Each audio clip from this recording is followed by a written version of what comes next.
The Economic Development MEC, Lebogang Maile, is currently giving an update around the registration of spaza shops in the province. He's speaking in Bramley. That has already started. Let's listen in for you. Businesses in townships. However, it is critical that the rule of law is upheld and that officials are allowed to process the applications and registrations of compliant business owned by foreign nationals. Emphasis is on compliance, and where there is none, the law demands action to be taken, including the closure of such businesses. The Gauteng provincial government has sought assistance from the National Department of Home Affairs at all sides to address asylum, immigrants and refugee statuses of foreign nationals, to eradicate the submission of false documentation for spaza shop registrations, as the use of false documentation is illegal and may result in prosecution. We implore applicants to desist from submitting such documentation. We further implore South Africans, citizens, to desist from submitting applications on behalf of undocumented and non-compliant foreign nationals and businesses, as this undermines the safety of communities and the work being done to address a national emergency that has already claimed far too many children's lives. The Gauteng provincial government's main objective is to register all businesses operating within the borders of the province. While the closure of businesses is not ideal, the safety of consumers is sacrosanct and takes precedence over everything else. Non-compliance poses a significant danger to communities, as the quality and standards of goods and services cannot be assured, and it is the failure in these standards that they are direct cause of a poisoning crisis that the province has been confronted with. Economic growth must be sustainable and in direct proportionality to human development. Without safety regulations in place, the ethical dimensions that underpins human development are eroded, and with that, human rights are undermined. Thank you very much. Thank you, Acting Premier. Colleagues, questions, please be short and brief. Introduce yourself, name, surname, and the institution. I will start from this side. Okay, number one. This side? Okay. Okay, number two. Yeah, okay. I just want to find out from you, with the numbers you've given us, and we've heard from the city of Johannesburg as well yesterday, with the number of applications that they had processed, but also that they were returned, and there were concerns that there were so many returns. Are you confident that we'll meet the Friday deadline and that there's enough time to process all the spaza shops that are out in the province and to have all that documentation in place by Friday, or can we see an extension to this deadline? Good morning, Acting Premier Diane Walker from Deutsche Welle, PW. You mentioned that there were some threats made to officials who are trying to go through this process. Could you tell us a little bit more about those threats? And if I could just add a second question, community groups that we've seen protesting, one of their main issues is they say that the government has done too little too late. And they're not confident that the government will handle this part of the process well. What's your comment in relation to that sentiment?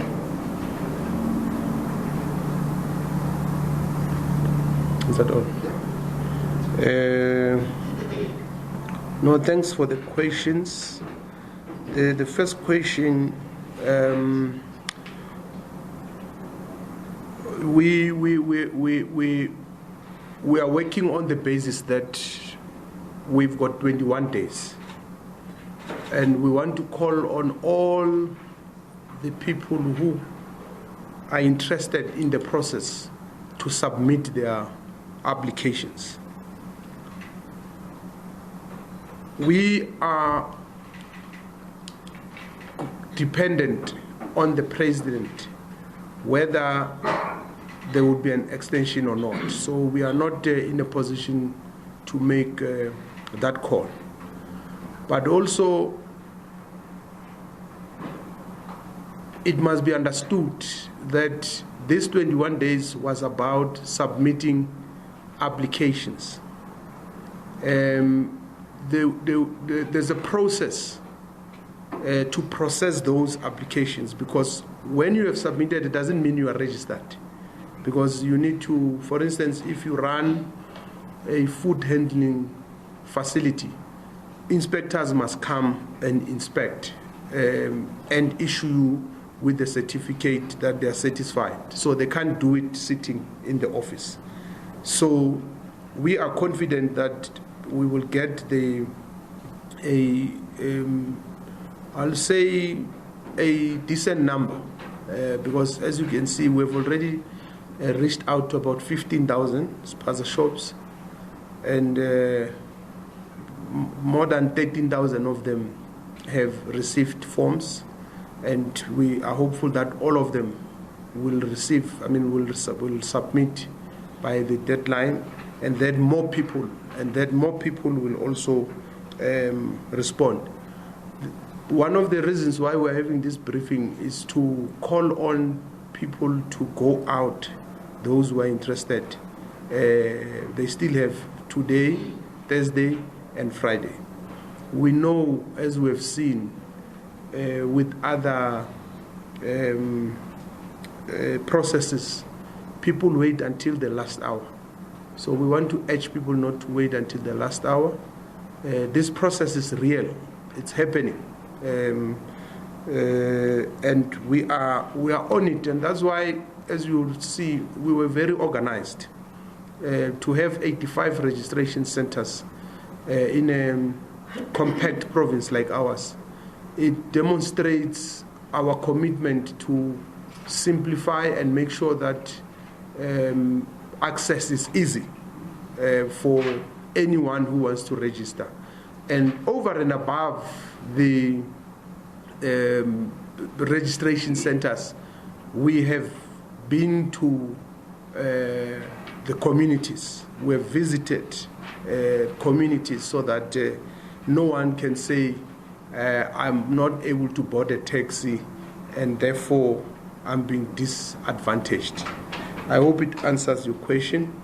Well, on the threads, it was on the media, as you would have seen, where some of the communities were saying the government officials must not register or receive applications from foreign nationals. There's been some few incidents and police had to be called to certain incidences. Well, the people have got the right to make an observation, everyone. So it's not everyone, by the way, who says it's too little, too late. As you know, our society is not homogeneous. And there are those who are saying they are happy that we're doing well and that they will work with us and support us. And that's why, after the president has announced the process that's going to be followed, we have been receiving a lot of proposals from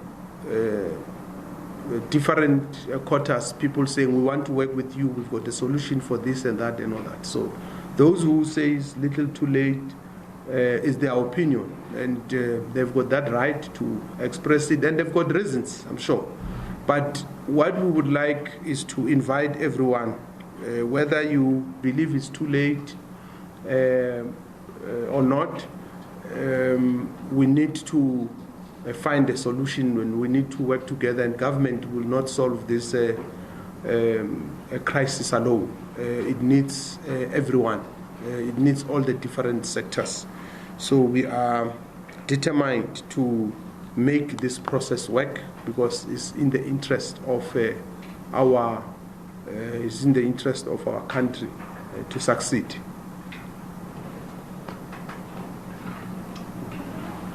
This is the last round, man. 1, 2, 3. Any kind of questions? Okay.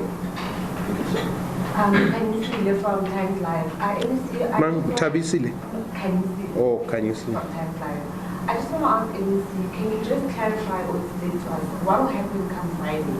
You mentioned that at this point you're working on the deadline set by the president.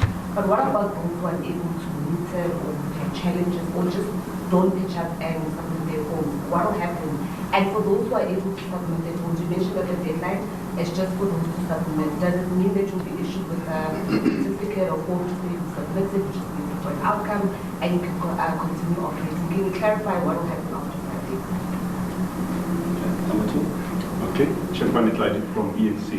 I just want to know in terms of numbers and percentages. Just one bit. You said Kima? No. Chekwan. Oh, Chepan. Chekwan. Oh, Chekwan. Yes. Okay.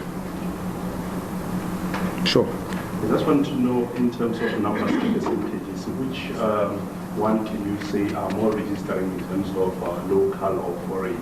And then the other issue is, do you think they are forthcoming or they're coming in numbers for registration, or in your observation, do you still feel like they are pulling themselves in order to do that, especially considering the time frame?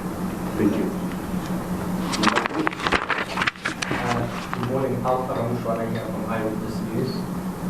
My questions have been covered, but I want to know about your systems. Are they able to see or to spot when someone could be registering a business that isn't theirs, because there is that concern in communities that there are those who are registering on behalf of so and so? Will the systems be able to spot that before it happens? I also want to know about. No, I think that's fine. That's fine. Thanks.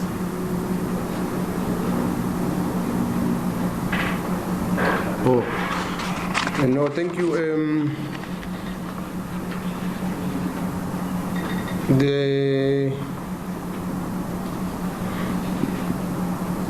As I explained, Kanye, that between now and Friday, people are submitting their registration forms. And for you to be registered and be issued with a certificate, you should have met all the requirements. And there are several requirements depending on the type of business you are running. And I made an example about the food handling, that you need, for instance, a health safety certificate, you need a fire certificate. Those can't be issued by Friday because there must be a physical visitation for the municipality to satisfy itself that you meet those requirements. So when you register, because it varies from municipality to municipality, and maybe I must make it clear that the process of registration is managed by municipalities. So as the provincial government, we are coordinating. So the process happens at the municipal level. These 85 registration centers are centers which belongs to municipalities. The personnel that I referred to is personnel of the municipalities. We are coordinating that, and City of Joburg might be issuing you a reference number. City of Ekurhuleni might issue an acknowledgement letter. City of Tshwane might issue you an SMS, but there is a process of acknowledgement that you have applied. And anyone who registers an who operates an unregistered business, the law will take its course. That's why we have not even waited for this process of registration. There are those businesses that are not supposed to be operating. As I've said, more than 500 of them have been closed down. So this process, it's not mechanical. We're not saying we wait until we do this. No. Law enforcement continues. The police continue to do their work, and we continue doing our work, which is to register. I hope it makes sense. Thank you. And then, Dr. Chekwan, I think when you look at those numbers, you will see, I think we're giving you, it will be able to explain to you. It does. I think there's more than 2,000 or so foreign nationals and all that. But remember, those are registrations, the applications. They have not yet been accepted. So you will only know once you have accepted that there's so many who applied and there's so many who have been accepted or not accepted. So you'll be able to get those numbers. And I think for now, the common message that we must all communicate, government and the media, is that people must go and register. And they've until Friday. We shouldn't be ambiguous on that message. And then we shouldn't also focus on whether it's foreign nationals or locals and all that, because the time of making that determination, because even those foreign nationals who apply, it's not given that they're going to be accepted or not. So at this point, we are talking about registering, and let's make sure that we register as many people as possible, and then the process to make a determination on who qualifies and who must get a permit or a license will then be made. You know, I'm not sure, Chegani, how many people, how many, I know there's a lot of estimates, there's different estimates coming from different sources on what is the number of spaza shops you have and all that. Through this process, we want to verify that process and have an absolute number going forward in terms of how many and where. And that's why one of the things we'll be doing is a geolocation of these spaza shops. Well, I don't know if you can have any system that can, unless you ask people to do a lie detector. Because when a person comes and says, I'm coming to register, you can't determine if they are registering for themselves or other people, unless you are going to subject everybody who applies to a lie detector. And I don't think... All right, Lebogang Maile there, speaking, of course, in Bramley, answering questions around the registration of spaza shops.